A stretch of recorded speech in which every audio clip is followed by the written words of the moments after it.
Olá, meus amigos e minhas amigas. Sejam bem-vindos à TV A Caminho da Luz, ao estudo do livro Opinião Espírita, de 60 capítulos. Iniciaremos hoje o capítulo 53, Natural e Inevitável. Comigo, André Luiz Querini Vilar. É uma alegria nós estarmos juntos em mais um dia, partilhando conhecimentos, estudando livros sérios como a Lavra Mediúnica de Chico Xavier. Hoje veremos uma página recebida pelo médium Valdo Vieira, ditada pelo espírito de André Luiz. E Valdo e André Luiz utilizaram como base o Evangelho segundo o Espiritismo, capítulo 18, item 16. Recorrendo ao Evangelho, capítulo 18, muitos os chamados e poucos os escolhidos, reconhece-se o cristão pelas suas obras. É uma mensagem de Simeão, em Bordeaux, 1863. Portanto, essa mensagem está completando 160 anos em que está ao nosso alcance de estudá-la, meditá-la e refleti-la. Para ser um bom cristão, não basta ter um dilatado conhecimento, não basta ter um grande currículo, precisa ser vivenciado no dia a dia. O nosso querido Dr. Adroaldo Modesto Gil, benfeitor do CEPAC, tem nos ensinado muito sobre a importância de aliarmos o conhecimento com a prática. Conhecer é muito bonito, é muito válido, é muito oportuno, mas e o vamos ver? E o trabalho verdadeiro?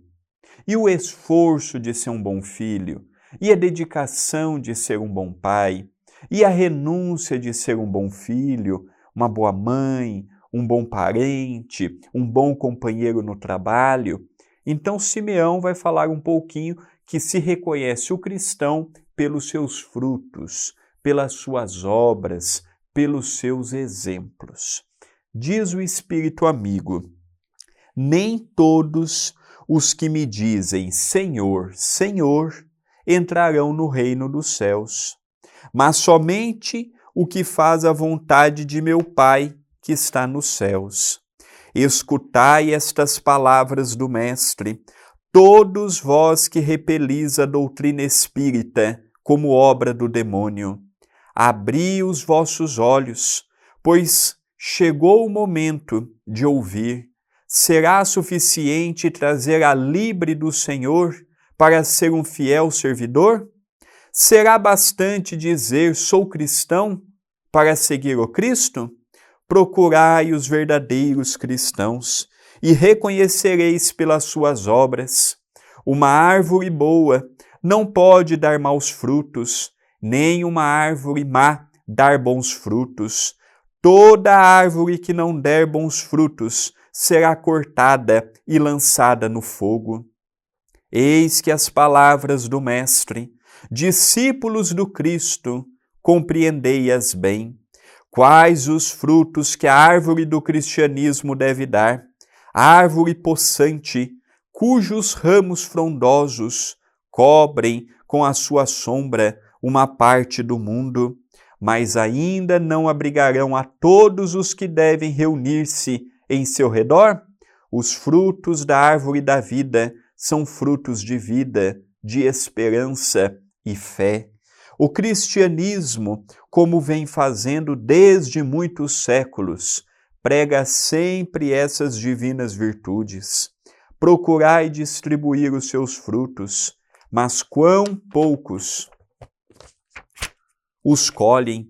A árvore é sempre boa, mas os jardineiros são maus. Quiseram moldá-la segundo as suas ideias, modelá-la de acordo com as suas conveniências. Para isso, a cortaram, diminuíram, mutilaram. Seus ramos estéreis já dão maus frutos, pois nada mais produzem. O viajor, sedento, que se acolhe à sua sombra, procurando o fruto de esperança que lhe deve dar força e coragem, encontra apenas os ramos adustos pressagiando mau tempo. Simeão, num belíssimo texto, reafirma o postulado do cristianismo primitivo. Jesus foi grande como foi porque ele ensinou. Mais importante do que os seus ensinamentos verbais foram seus ensinamentos comportamentais. Jesus esteve ao lado do mais pobrezinho, do carente, do necessitado, do infortunado, do injustiçado aos olhos do mundo, sempre com uma palavra amiga, com um olhar, com um abraço, sempre caminhando rumo àqueles que precisavam de uma orientação. E hoje temos visto com muito lamentar os cristãos de todas as matizes religiosas saindo da periferia e ficando no centro da cidade. Reconhece-se o cristão pelas suas obras. Dizia Jesus, uma árvore boa não pode produzir maus frutos, como uma árvore má não pode produzir bons frutos. Chico Xavier foi um cristão com o C maiúsculo de cristão. Foi um espírita com E maiúsculo de espírita. Foi um bom filho, foi um bom amigo, foi um bom médium, foi um bom espírita. Ensinou-nos a amarmos Jesus na fé inabalável que ele possuía, passasse o que passasse, fosse o que fosse, Chico Xavier estava ali preparado para o trabalho. Além de Chico, podemos ver o trabalho de Paulo, o trabalho de Vicente de Paulo, o trabalho de Francisco de Assis, o trabalho de Teresa d'Ávila, o trabalho de Irmã Dulce na Bahia, o trabalho de grandes baluartes que se sublimaram pelas ações, Dr. Bezerra, o médico dos pobres, como era conhecido no Rio de Janeiro, capital do Brasil de até então, Caibar Schutel, aqui em Matão, no estado de São Paulo, um bandeirante da mensagem espírita, Eurípides Barçanufo, no Triângulo Mineiro, em Sacramento, professor emérito, fundou um colégio espírita, o Colégio Allan Kardec, médium extraordinário. Esses personagens todos que eu citei, eles se sublimaram pelas ações. Nenhum deles é lembrado hoje por discursos, por palestras, por seminários. Eles todos, e aí temos em nosso Senhor Jesus Cristo, o nosso maior referencial de amor, o nosso maior referencial de bondade, de justiça e de misericórdia. Jesus não é conhecido pelo sábio que ele era. E não houve sábio mais sábio do que Jesus Cristo. Mas hoje lembramos de Jesus como o grande homem que ele foi, ao lado do infortunado, ao lado do esquecido, ao lado do rejeitado. O trabalho na atualidade nos convida ao mesmo caminho. É importante que uma casa espírita estude, é importante que uma casa espírita tenha suas formações, é importante que uma casa espírita tenha o seu corpo doutrinário, mas é tão importante que uma casa espírita também tenha atividades assistenciais. Quantas pessoas distribuindo uma cesta básica dentro do centro espírita, participando da sopa fraterna, da comida fraterna, do café solidário, não se impulsionaram para fazer fora da casa espírita o que estão aprendendo dentro da casa espírita. Quando chegava um companheiro para Chico Xavier e dizia: Chico, olha a planta da casa espírita. O Chico olhava, achava tudo muito belo, aqui vai ser a sala de passe, aqui vai ser a sala da evangelização, aqui vai ser a sala da desobsessão, aqui vai ser o salão de palestras. O Chico achava tudo muito lindo, aplaudia e incentivava, mas ele perguntava, onde é a cozinha? E ele dizia, se uma casa é inaugurada às 10 da manhã, ao meio-dia precisa estar com a sopa pronta para dar para a comunidade carente. O cristão que não alia conhecimento com a prática, dentro e fora de um templo religioso, ele ainda não compreendeu o que é o trabalho com Jesus. Esse é o convite. Aliarmos as duas asas. A própria mensagem disse que ao longo do tempo nós modificamos a mensagem. Então hoje nós temos cristãos eruditos, cristãos cultos, cristãos estudiosos, mas temos uma gama pequenina de cristãos ativos no bem, como Jesus nos ensinou. A respeito desta temática, André Luiz vai nos falar no capítulo 53, Natural e Inevitável. Diz André Luiz, natural, e nem podia ser de outro modo, respirará na terra por alvo de permanente observação à guisa de ator supliciado na ribalta da vida, caminhando sob a ironia de muitos qual um peregrino, sem pouso certo. Os passos de um cristão aqui na terra, de um cristão convicto, de um católico convicto, de um protestante convicto, de um reformado convicto, de um espírita convicto, de um umbandista convicto, qualquer um que tenha Jesus Cristo como guia e modelo, ainda é sinônimo de receber pedradas. Houve alturas nossas aqui em Itapira, como família, minha, pessoal, familiar mesmo, consanguínea, em que o doutor Adroaldo dizia, meus filhos, a perseguição está intensa, vamos fazer 3 vezes por dia o evangelho no lar. Então, trabalhar pelo Cristo é sinônimo de pedradas. E pasmem, os maiores críticos do nosso trabalho em Itapira são espíritas de outras casas. Padres nos respeitam, não todos, mas uma parte. Pastores nos respeitam, uma parte.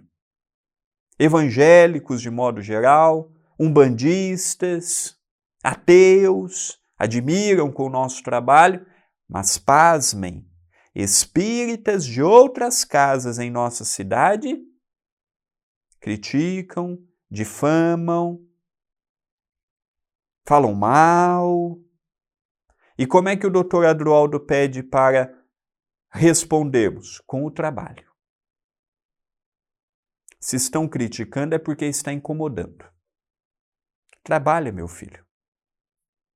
No mundo espiritual, cada um vai receber o quinhão da semeadura. Faça a tua parte. Durma e se preocupe em ter a consciência tranquila. Porque a carruagem passa e os cães ladram. Então, se faz ou se não faz, vão falar. Então, trabalha, se esforce, dedique.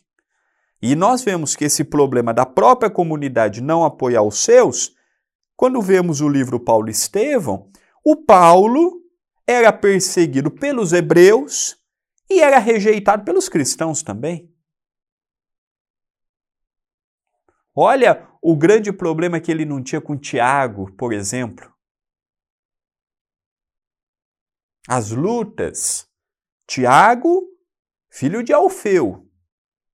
Não o Tiago, filho de Zebedeu, irmão de João. Não, o outro Tiago.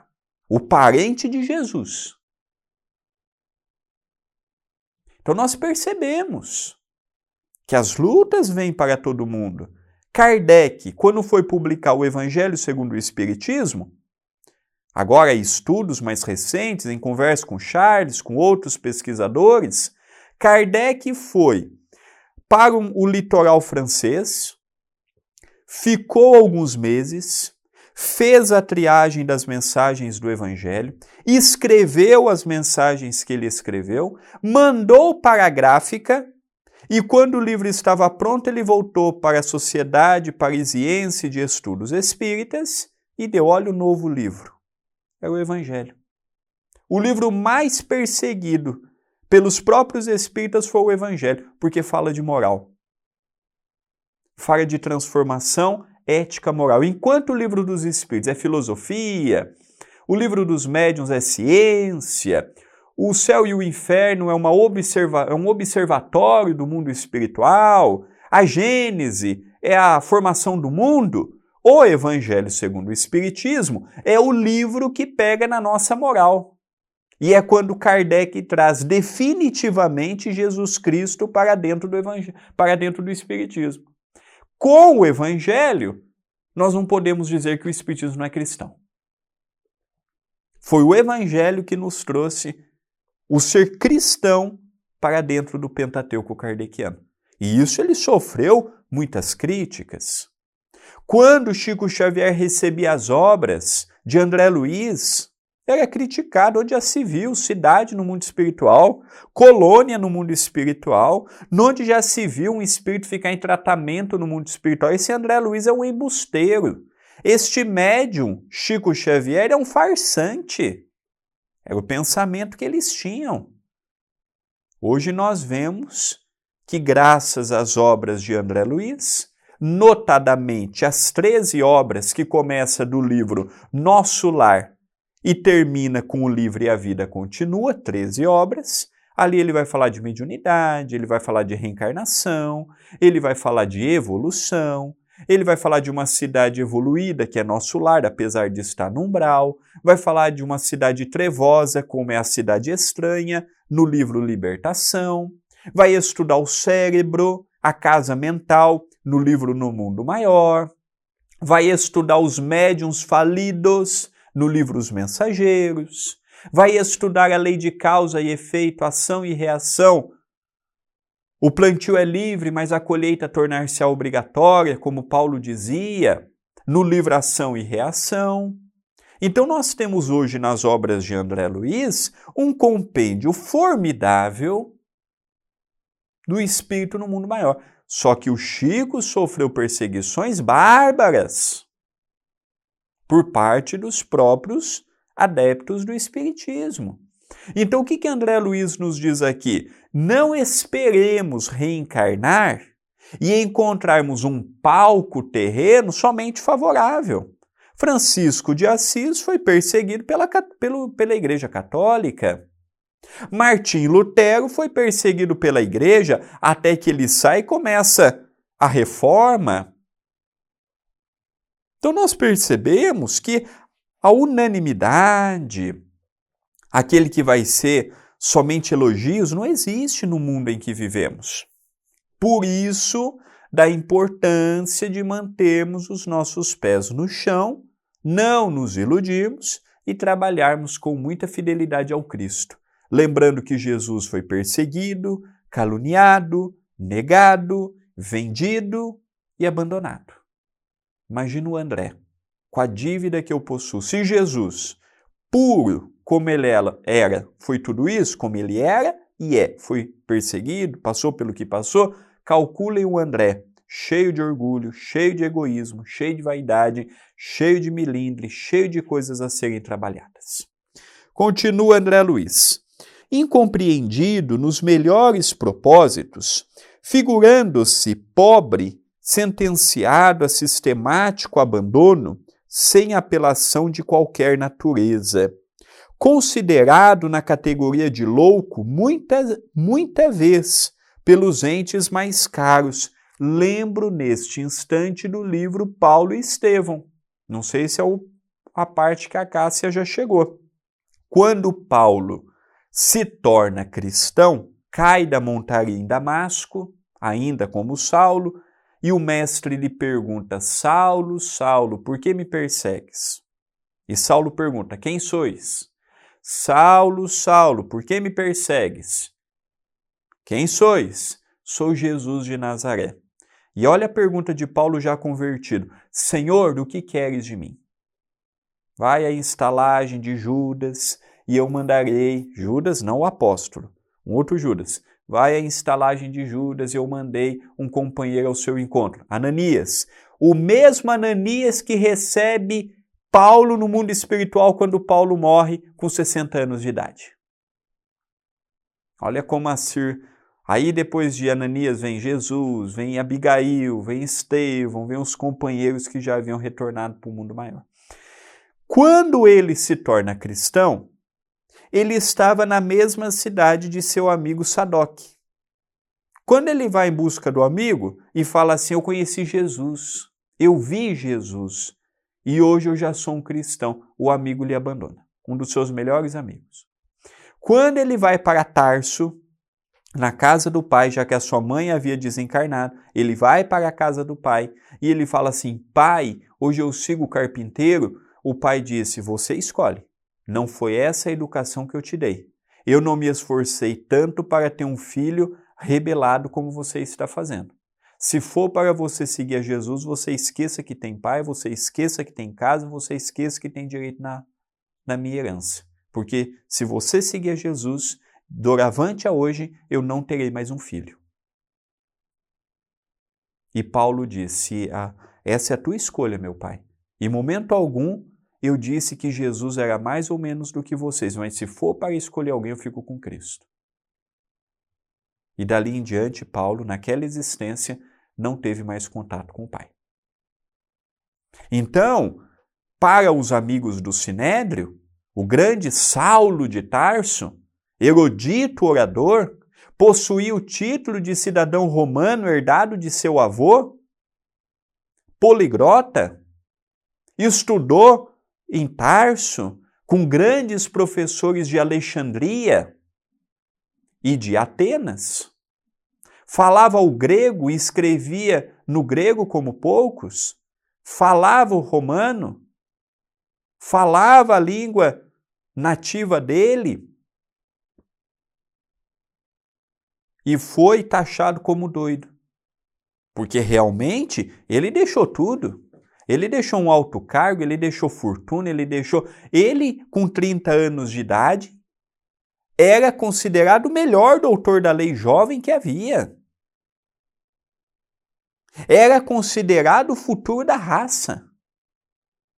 E se ele tivesse continuado no farisaísmo, o nome de Saulo de Tarso seria no mundo todo reverenciado. Porque ele era uma mente extraordinária. Uma mente abaixo da de Estevão, porque ele fica encolerizado quando num debate público com Estevão ele perde. Estevão, um espírito a nível espiritual num quilate acima do de Paulo. Mas Paulo era uma mente vigorosa, um orador grandioso, mas não deixou de ser considerado louco pelos da sua raça. Não deixou de ser considerado louco pela escolha que fez. Então olha como a história vai ratificando o que André Luiz nos diz. Continua. Dilapidado nos interesses imediatos, como se estivesse automaticamente deserdado de todos os bens, preterido onde se encontre, qual se fosse irresponsável, experimentado por golpes e zombarias, sob o guante da antipatia gratuita, sobrecarregado de obrigações à maneira de escravo, submetido às exigências de caprichos de muita gente, espancado nos sentimentos, qual se trouxesse no peito um coração de mármore, perseguido nas realizações, cercado de desafetos que ajuntou sem querer, mal interpretado nas palavras que profira, qual forasteiro a expressar-se por idioma desconhecido, fabuloso, encantador, porque são os processos que nós passamos. Tem pessoas que dizem assim, olha André, em casa eu não posso abrir a boca porque tudo que eu falo eles deturpam. Eu falo A, pensam que estão brigando. Eu falo B, pensam que eu estou diminuindo. Eu falo C, é a impressão que nós deixamos neles no passado. André, eu tenho meus filhos que eu dou de tudo para eles, eu deixo de dar para mim para dar para eles. André, nunca reconhecem. São aqueles mesmos que ontem nós pagamos com a ingratidão que fizeram conosco. Isso gravou neles. Então essas dificuldades que André Luiz nos conta, são as dificuldades que muitos de nós passamos, sentimos, vivenciamos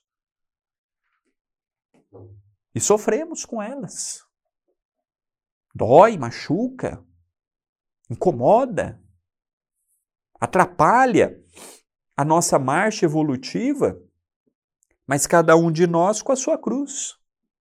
Aquele que tem uma cruz mais pesada, os seus ombros já aguentam. Há pessoas com uma cruz menor, cada um levando o que consegue adiante.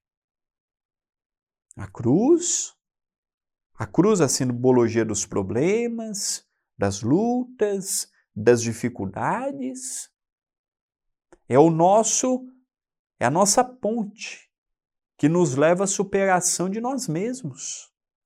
Ai, que problema! Ai, que dificuldade! Ai, que sofrimento! O dia que compreendemos que dificuldade é sinônimo de evolução, quando bem aceito, bem vivenciado e superado, nós vamos reclamar menos da vida.